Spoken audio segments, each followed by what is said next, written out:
Hello student, very good morning to all of you. How are you? I hope you all are happy, healthy and fine at home.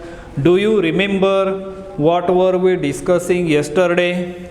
I think we were discussing about the introduction to spectroscopy, and in the introduction to spectroscopy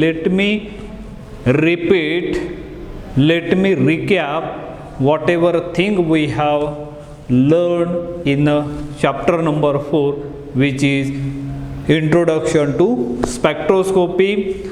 The introduction to spectroscopy, first of all, what do you mean by the spectroscopy?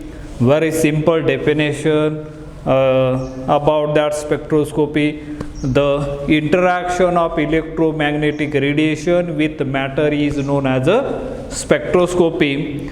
Electromagnetic radiation means the nature. We have studied the nature of that electromagnetic radiation, as well as we have learned the fundamental terms required for spectroscopy, as well as we have learned the different based upon their reasons. So, and the parameter, what are the parameter involved in the spectroscopy, and after studying that parameter we also learned the different units of that parameter, and as well as we also discussed the different type of the spectroscopy, what kind of the radiation used and what type of the excitations are occurred. So that type of the thing, and with the example we have solved some of the example based on that fundamental or the basic formula, that is E is equal to h nu, and according to that we know that electromagnetic radiation when strike to the molecule, what is happening, that molecule absorb the part of it and some of get reflected, and whatever radiation, whatever light absorbed by that matter, and as we know that matter, when there is a particle has a dual nature, matter has a dual nature, it can be particle or wave function. As far as the spectroscopy is concerned, we have to consider the wave function, how that waves are propagated, in which direction, how the electromagnetic field and the magnetic field are mutually perpendicular to each other, and from that how we can get the molecular energy levels and everything. This spectroscopy, the application of the spectroscopy, the fundamental thing for the spectroscopy or the application of spectroscopy to determine the structure of the organic compound.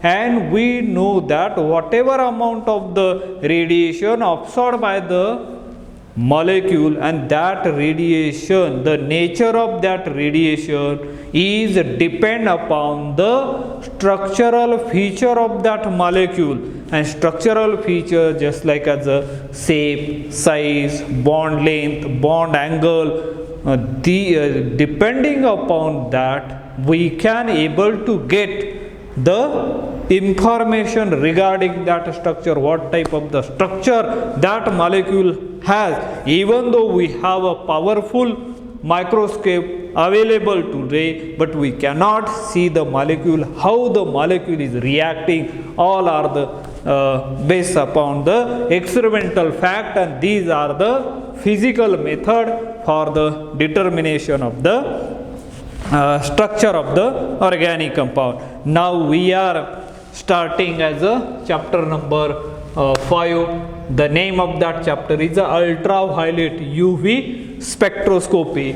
UV or ultraviolet or visible.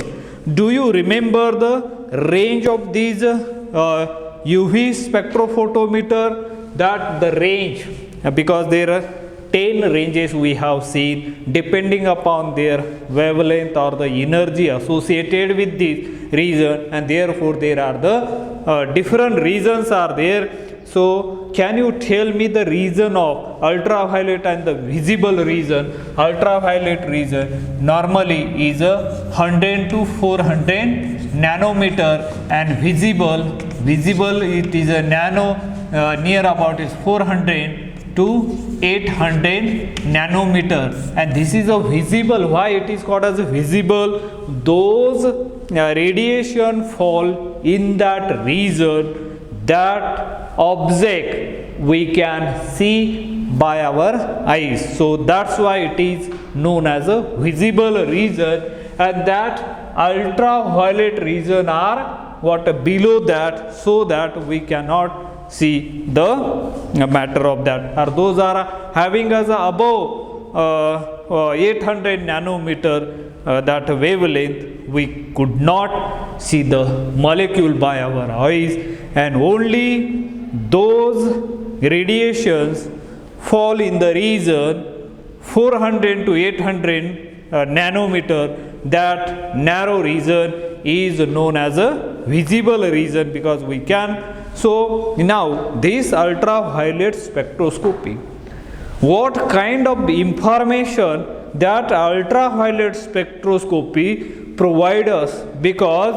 every spectroscopy, the main application of every spectroscopy is to find out the correct structure of the organic compound, and it providing the information about the structure, because the radiation absorbed by the molecule, it depend upon the structural feature of the organic compound, and therefore every spectroscopy providing the information regarding as a structure, what type of the structure that organic molecule consists, or having that type of the information that providing. So let's see the ultraviolet spectroscopy. Ultraviolet and the visible spectroscopy provide us information about the structure of the molecule that contain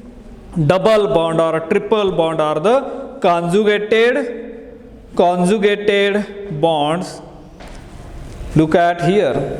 The ultraviolet and the visible spectroscopy provide us the information about the structure of the molecule. It providing the information about the structure of the molecule, and that contain double bond or triple bond or the conjugated bonds. Suppose that double bond is present, whether they are in isolated form or whether they are in a conjugated form, that kind of the information also provided by that ultraviolet spectroscopy. And this spectroscopy can distinguish between conjugated and the isolated dyes. Remember, this spectroscopy can distinguish the conjugated and the isolated dyes, between dyes and trines, between carbonyl compound and alpha beta unsaturated carbonyl compounds. Carbonyl compound, we know that whether they are in a conjugated form or whether they are in a isolated form, that carbonyl compound, that kind of the information also provided by this ultraviolet spectroscopy. And it also throws light on the stereochemistry of geometrical isomers and enable us to distinguish between cis and trans isomer. Do you know cis and trans isomer? Yes. What is cis? It is the first criteria for geometrical isomer. It must contain as a carbon-carbon double bond, and there A is not equal to B and B is not equal to, and C is not equal to D, then and then that type of the structure exhibit the geometrical isomer. And cis isomer and the trans isomer, if you compare the reactivity between these two isomer, trans isomer is always more stable than the cis isomer. The reason behind it, the cis isomer, if you draw the structure of cis isomer and the trans isomer separately, and if you observe these two structures carefully, you will find that the cis isomer, both the bulky group are nearer to each other and they create the steric hindrance. And once the steric hindrance is there, the internal energy increases. Once the internal energy increases, the stability of that isomer or that molecule goes on decreasing. So that is the reason the cis isomer is less stable than the trans isomer. If you observe the trans isomer, there you will find the bulkier group are well separated from each other. There is no steric hindrance. There is no question of increasing energy, and therefore it has low energy, even though it is a zero energy associated with that trans isomer. And due to this reason, the trans isomer is more stable as compared to as a cis isomer. So this type of the information also provided by the ultraviolet spectroscopy. The spectrum is obtained within 3 to 5 minutes and require few milligram of sample. And as I already told you in the beginning, while studying as a introduction to spectroscopy, whatever sample require is a very less in amount, and few milligram of the sample is required to carry out all kinds of spectroscopic analysis.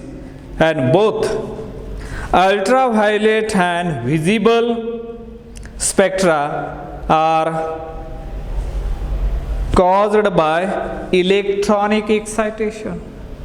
They are different type of the excitation. We know that depending upon the nature of the electromagnetic radiation, what kind of the waves, what kind of the radiation we are providing, that causes the that causes the excitation. And when you are using as a ultraviolet rays, they are high energy as compared to as a IR radiation, and the microwaves are the radio waves, and therefore they causes the electronic excitation. And once the electronic excitations are there, along with that electronic excitation, there will be a vibrational rotation as well as accompanying with the rotational excitation. And that's why the UV spectra, the signal of that which we are getting from UV is a broad spectrum. The reason behind it, why we are getting as a broad spectrum, we are not get the pure electronic excitation. Along with electronic excitation, it associated with vibrational, rotational as well as rotational and the translational, and that's why the spectra which we are getting from UV spectrometer is a broad spectra. And from that, that is the reason why we are getting as a broad spectra. The electrons can move from the electron non-bonding electron or bonding electron. There are three kind of the electrons are present in the molecule. One is a bonding molecular or electron, and those and anti-bonding electrons and the non-bonding electrons. These are the three types of the electrons associated with the molecules, and for which outside energy the electron can move from the ground state to the excited state, for which outside energy is required, and these energies are supplied in the form of light. These energies are supplied in the form of light as the energy level of the molecule are quantized. The amount of energy required to raise an electron from one level to a higher energy required to move electron to higher level should be used.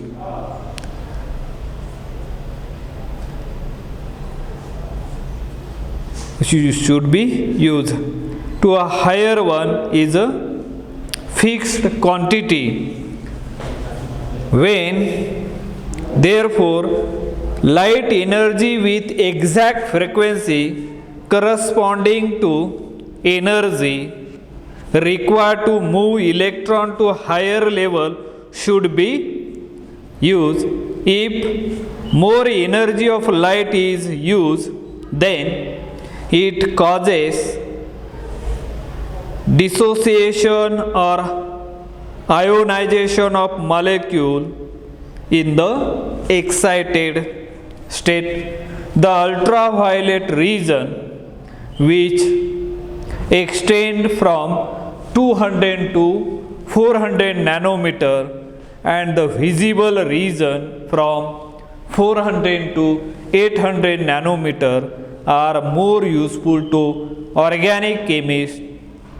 Both the regions are more energetic as compared to IR radiation, since their wavelength is shorter. Their wavelength is shorter because energy and the wavelength are inversely proportional to each other. Now let us talk about whatever for spectroscopy, the instrument used to take the spectrum or to take the spectra. The name of that instrument is called as spectrophotometer. That is let us see the spectrophotometer. Spectrophotometer.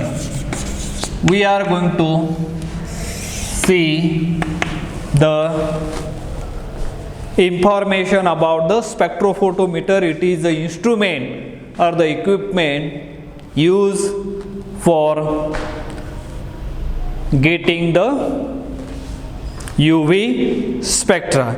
So ultraviolet spectrum of a compound is determined with UV spectrophotometer, which measure absorption of electromagnetic radiation in UV region. Let's see, there is a spectrophotometer for recording absorption spectra, how it functions. Let's see over here. There is one prism is kept over here. Now there is here I am showing one of the light source over here, and from that the rays, here is one, what we can call it as a rays are, this is a filament over here, and now it, when light passes from here and goes here, then reflection, then goes there, and now these rays or goes here, these rays like this, or it may be this rays, and after that they pass from the prism over here like this. These are the rays, and they pass. Here is one of the light there, monochromatic light is passed from here. This is a prism, and this will be the slide, SLITS slide. It allows a monochromatic light from here, and there is one this type of the object. Let me draw first. It reflects, this light goes this side, also on this side there is a they here from this there is a one sample to be reference compound, where there is a one slide here also reflected from here, and we are getting one. This is a solvent, it is a solvent, and this above one is known as a sample. This is a sample, and after that goes over here, and that passes from here to here. I am trying to draw the diagram over here. Here we are getting this, and then there is a one pen type, this one, and after that is the pen, we can call it, and then there is a this type of the coil here, this one, that coil,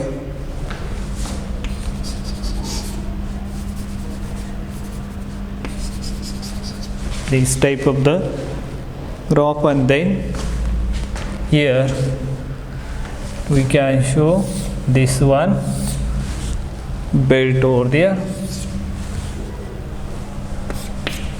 This one is called as a motor. Is called as a motor. Their belt is moving. This is a light source, and this one from here to this type of the belt once again over there, and this is a recorded spectrum,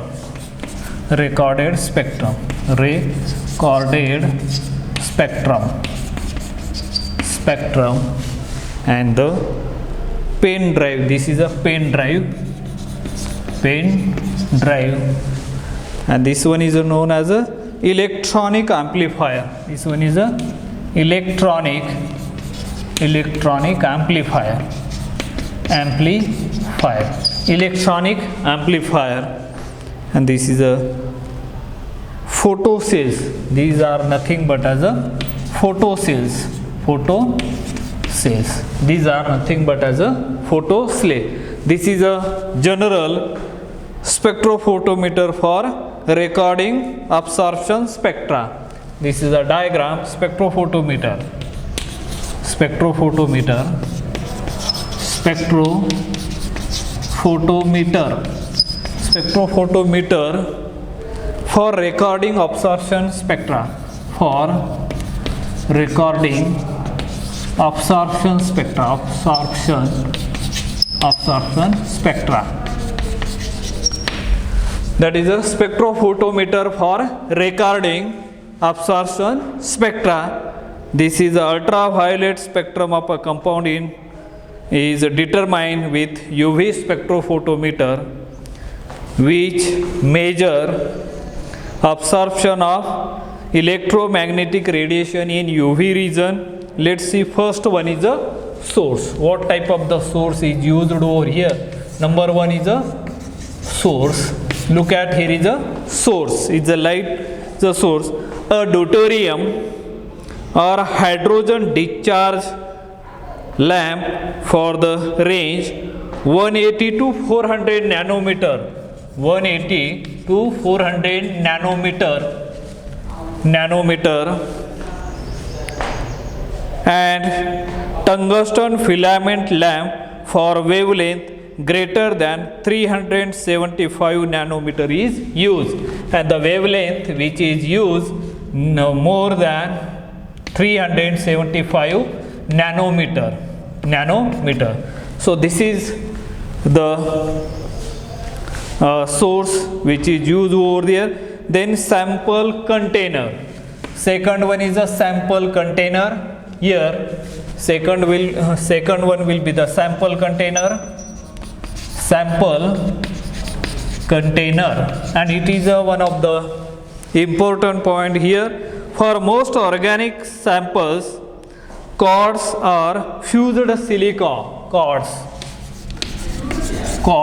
are fused silica.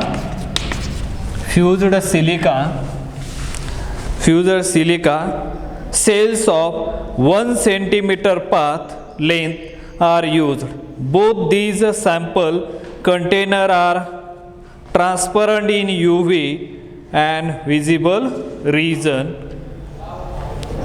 This is a cords are fused. Why cords are the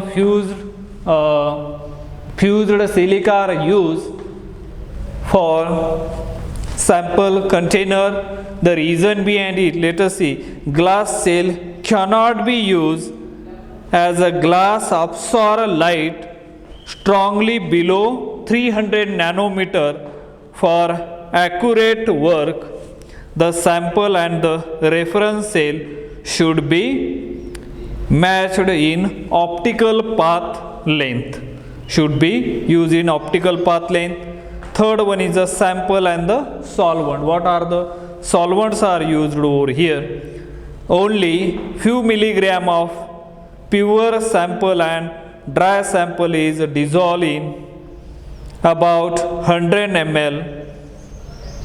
Non-absorbing solvent like cyclohexane, 1,4-dioxane, water or 95% ethyl alcohol.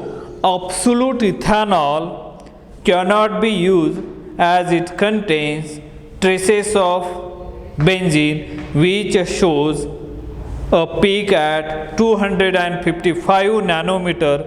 Sometime a sample in pure gaseous state may be used.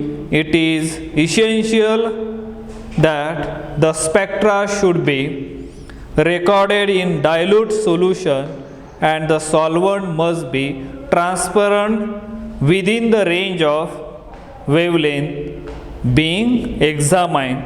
So in this way we have described this spectrophotometer. Is a schematic diagram is shown over here. It is a very easy to draw or as well as explain over here. The source, what type of the source are used. Here is a slide is used to allow the monochromatic light, and that monochromatic light passes through that sample and the solvent, and where the electronic amplifier can amplify that signal and recorded in the form of the graph. So this is a simple thing, and next time we will see the vacuum ultraviolet and the Beer-Lambert's law. with I think with this let us stop today here. Remaining we will see in the next lecture. Thank you. Have a nice day.